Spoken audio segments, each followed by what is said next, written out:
Süd vəzi xərçəngi diaqnozu qoyulan pasiyentlərin ən çox narahat olduğu məsələlərin başında süd vəzim tamamilə götürüləcəkmi? Bu sual durur. Çünki qadın orqanizmi üçün onun atributu süd vəzləridir. Qadına məxsus olan bir orqandır və ona xüsusi gözəllik bəxş eləyir.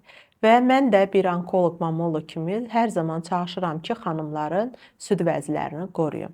Ancaq təəssüflər olsun ki, bəzi süd vəzi xərçəngi formaları vardır ki, onu aşkar etdiyimiz zaman biz süd vəzini qoruya bilmirik və yaxud da pasiyent elə mərhələdə bizə müraciət edir ki, sonrakı etapda biz ona orqan qoruyucu əməliyyat edə bilmirik.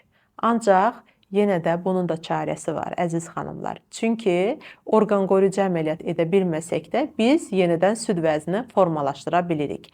Bunu necə edirik? Rekonstruktiv əməliyyatlar vasitəsilə.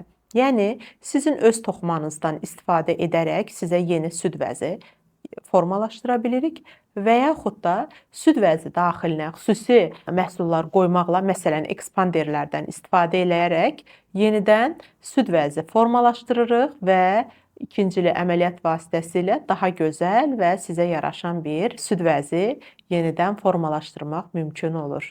Ona görə də sizə hətta bu diaqnoz qoyulsa belə narahat olmayın, çünki hər zaman çalışırıq ki, xanımların süd vəzisini itirməsinlər.